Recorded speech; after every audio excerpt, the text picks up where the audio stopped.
শিব পুরাণে স্বয়ং দেবাদিদেব মহাদেব বলছেন, সোমবার সাহসের সাথে এই খাবারটি একবার খেয়ে নিতে পারবে, সেই ব্যক্তি সারা জীবন সুস্থ ও নিরোগ থাকবে। দেবাদিদেব মহাদেব এও বলেন, সেই ব্যক্তি পুজো পাঠ না করেই মহাদেবের আশীর্বাদ প্রাপ্ত করবেন। স্বয়ং মহাদেব সকল বিপদ আপদ থেকে সেই ব্যক্তিকে রক্ষা করবেন। তাই বন্ধুরা, আগামীকাল সোমবার দিন আপনারা যাই খান, এই একটি খাবার অবশ্যই খান, তাহলে মহাদেবের আশীর্বাদে আপনার পৃথিবী বদলে যাবে।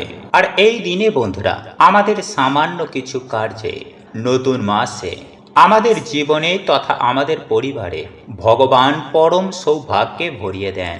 এবং এই দিনে সকালে যারা ঘুম থেকে উঠে এই সামান্য জিনিসের দর্শন করে, তারাই এই মাসে হয় পরম ভাগ্যশালী।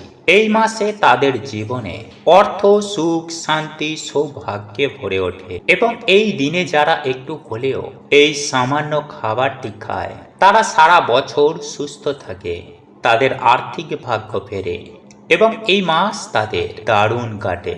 তাই একটু ধৈর্য সহকারে বন্ধুরা আপনারা ভিডিওটি অবশ্যই পুরো দেখুন, তাহলে আপনারা নতুন কিছু জানতে পারবেন, নতুন কিছু শিখতে পারবেন। এই দিনে বন্ধুরা সামান্য কিছু কার্যে এই মাস আমাদের জন্য সৌভাগ্যের দরজা খুলে দেয়। তাই এই দিনে বন্ধুরা আপনারা সামান্য হলেও কিন্তু এই খাবারটি অবশ্যই গ্রহণ করুন। এতে সারা মাস বন্ধুরা আপনারা সুস্থ ও নিরোগ থাকবেন এবং আপনাদের পরিবারেও সুখ, শান্তি, সমৃদ্ধি বজায় থাকবে। এই মাসে আপনাদের বাড়ির দরজার সামনে সৌভাগ্য এসে দাঁড়াবে, ফলে সর্ব কাজেই আপনারা সফলতা প্রাপ্তি করবেন। তাই এই দিনে বন্ধুরা সামান্য কিছু কার্য এই মাসে আমাদের ওপরে প্রচণ্ড রূপে প্রভাব ফেলে। তাই এই মাসকে সুন্দর করতে এই দিনে কিন্তু আপনারা এই খাবারগুলোকে একদম ভুলেও খাবেন না এবং এই কার্যগুলো কিন্তু আপনারা ভুলেও করবেন না, নইলে এই মাসে কিন্তু বন্ধুরা আপনাদের ওপর ঈশ্বরের কৃপা হবে না। ফলে নানান রকম সমস্যার মধ্যে কিন্তু আপনারা এই মাসে পড়তে পারেন। তাই সোমবার দিন বন্ধুরা আপনারা কোন খাবারটিকে অবশ্যই গ্রহণ করবেন, এই সব কিছুই বন্ধুরা আমরা আজকের এই ভিডিওতে জানব। তাই ভিডিওটি কিন্তু বন্ধুরা আপনারা অবশ্যই পুরো দেখুন এবং ভিডিওটিতে বন্ধুরা আপনারা একটি লাইক করে কমেন্টে হর হর মহাদেব ও জয় শ্রীকৃষ্ণ রাধে রাধে অবশ্যই লিখুন। এবং আপনারা যদি এখনো পর্যন্ত আমাদের চ্যানেলে নতুন হয়ে থাকেন, তাহলে চ্যানেলটি সাবস্ক্রাইব করে পাশে থাকা নোটিফিকেশন বেল আইকনটি অন করে রাখবেন, তাহলে নতুন কিছু জানতে পারবেন, নতুন কিছু শিখতে পারবেন। বন্ধুরা, এই দিন ঠাকুরকে কোনো রকমের ভোগ না দিয়ে কিন্তু কোনো রকমের খাবার খাবেন না। তাই এই দিনে আপনারা সকাল সকাল স্নান করে ভগবানের পুজো অর্চনা করার পর ভগবানকে ভোগ দেওয়ার পরেই আপনারা প্রসাদ রূপে বাড়ির সকলে মিলে তা গ্রহণ করে তবেই দিনটি শুরু করুন। বন্ধুরা, প্রতি সোমবার দেবাদিদেব মহাদেবের একনিষ্ঠ ভক্তরা ওনার কিন্তু পুজো আরাধনা করেন, কারণ এই মাসেই আপনারা যদি মনে প্রাণে দেবাদিদেব মহাদেবকে ডাকতে পারেন, তাহলে আপনাদের জীবন থেকে সমস্ত রকমের দুঃখ, জ্বালা, যন্ত্রণা উনি কিন্তু স্বয়ং হরণ করে নেবেন। তাই আমি আশা করব যে আজকে আমার বলা এই ভিডিওটি দেখে আপনারা যথেষ্ট উপকৃত এবং সমৃদ্ধ হবেন। এবং তা যদি হন, তাহলে ভিডিওটিতে একটি লাইক করবেন এবং দেবাদিদেব মহাদেবের বিশেষ কৃপা দৃষ্টি লাভ করতে ওম নমঃ শিবায় হর হর মহাদেব লিখে কমেন্ট অবশ্যই করবেন। দেখুন বন্ধুরা, শাস্ত্র মতানুসারে মনে করা হয় দেবাদিদেব মহাদেবকে একবার সন্তুষ্ট করা যায়, তাহলে জীবনে কখনো দুঃখ, কষ্ট ও দারিদ্রতার সম্মুখীন কখনোই হতে হয় না। এই দেবাদিদেব মহাদেবের অপর একটি নাম হলো আশুতোষ, কারণ উনি অল্পতেই সন্তুষ্ট, আবার একটি বেলপাতাতেই তুষ্ট। তাই শিব পুরাণে উল্লেখ রয়েছে, স্বয়ং দেবাদিদেব মহাদেব সনত কুমার দেখে জানিয়েছিলেন, শিবের ডান নেত্রকে বলা হয় সূর্য, বাম নেত্রকে বলা হয় চন্দ্র, এবং তৃতীয় যে নেত্রটি রয়েছে সেটিকে বলা হয় অগ্নি। বন্ধুরা, জ্যোতিষশাস্ত্র অনুযায়ী চন্দ্রের রাশি হল কর্কট এবং সূর্যের রাশি হল সিংহ। যখন সূর্য কর্কট থেকে সিংহ রাশির দিকে যাত্রা করে তখন দ্রুতি সংক্রান্তির সময়কাল অত্যন্ত পূর্ণ ফলদায়ী। প্রতিটি সোমবার এজন্যই গুরুত্বপূর্ণ, কারণ সোমবারটিকে বলা হয় চন্দ্রের দিন। চন্দ্রমা অর্থাৎ যার অপর নাম সোম, এবং এই চন্দ্রের প্রভাবে আমাদের মন ও মস্তিষ্ক এবং শরীর অত্যন্ত প্রভাবিত হয়, নিয়ন্ত্রণে থাকে। এবং কোনো ব্যক্তি যদি নিজের মনকে ও শরীরকে নিজের নিয়ন্ত্রণে রাখতে পারেন বা রাখতে সক্ষম হন, তাহলে সেই রকম ব্যক্তিরা কিন্তু জীবনে সব কিছু অর্জন করতে পারে। বন্ধুরা, আপনারা প্রত্যেকেই জানি যে বিল্বপত্র হল শিব পূজার একটি অপরিহার্য উপকরণ, কিন্তু শাস্ত্র, ধর্ম তথা পরম্পরা অনুযায়ী কেবলমাত্র বিল্বপত্রই নয়, আরও 5টি বিশেষ পাতা রয়েছে যা দিয়ে বাবা ভোলাশঙ্করের পুজো আরাধনা করলে উনি কিন্তু অত্যন্ত সন্তুষ্ট হন। সেক্ষেত্রে আপনারা যদি মনে প্রাণে মহাদেবকে সন্তুষ্ট করতে পারেন, তাহলে কিন্তু আপনাদের জীবনে থাকা সমস্ত প্রকার মনস্কামনা, মনের অভিলাষা সমস্ত কিছুই খুব সহজেই কিন্তু পূরণ হয়ে যাবে। হ্যাঁ বন্ধুরা, আপনারা জীবনে যা চাইবেন সেটাই কিন্তু পাবেন। তাই চলুন বন্ধুরা, জেনে নেওয়া যাক যে কোন সেই বিশেষ 5টি পাতা যেগুলি দিয়ে আপনারা যদি প্রত্যেকটি সোমবার দেবাদিদেব মহাদেবের অভিষেক ঘটাতে পারেন বা মহাদেবের মাথায় অর্পণ করতে পারেন, তাহলে অবশ্যই কিন্তু আপনারা জীবনে অখণ্ড সৌভাগ্য লাভ করবেন। বন্ধুরা, আমি সবার প্রথমেই যে পাতাটির কথা বলবো তা হলো বট পাতা।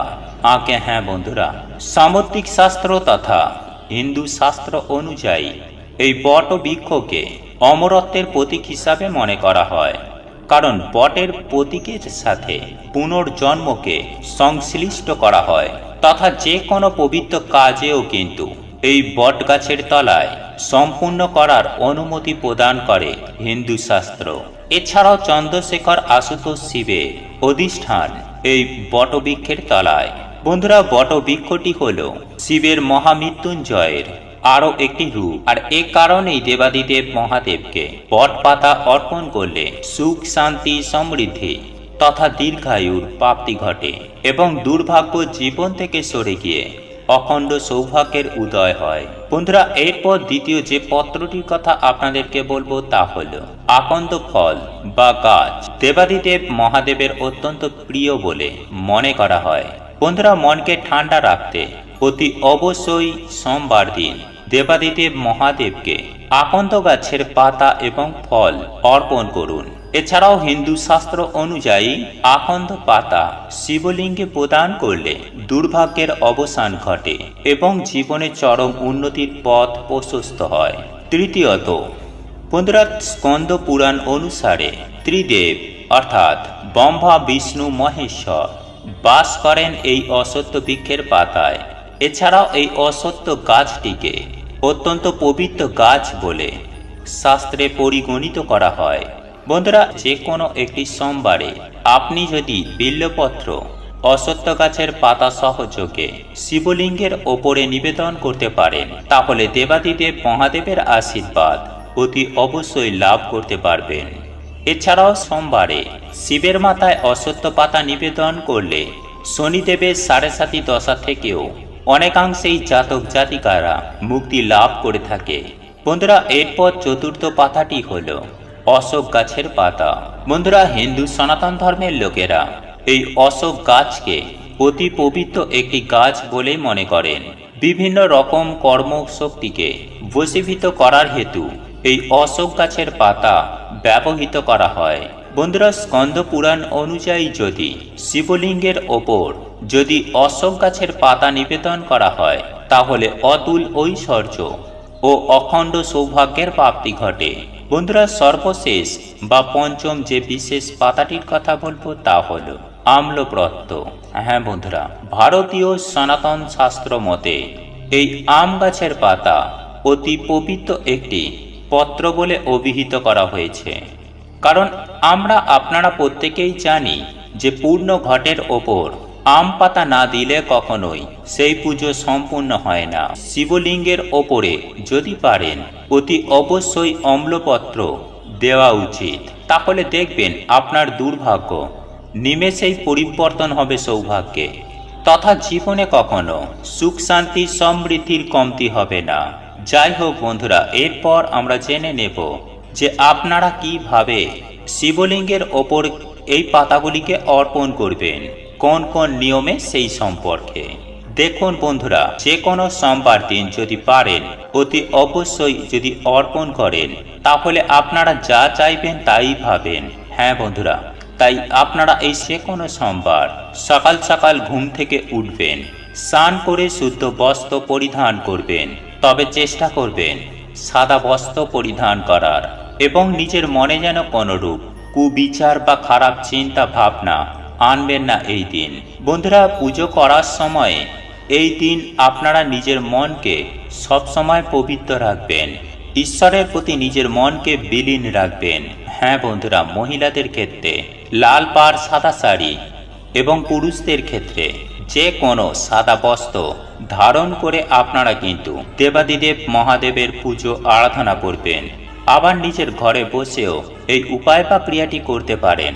তবে যারা ঘরে বসে এই উপায় বা ক্রিয়াটি করতে চান বা এই বিশেষ পাতাগুলি শিবলিঙ্গে অর্পণ করতে চান, তাহলে সেক্ষেত্রে আপনাদেরকে বিশেষ কিছু নিয়ম মেনে চলতে হবে।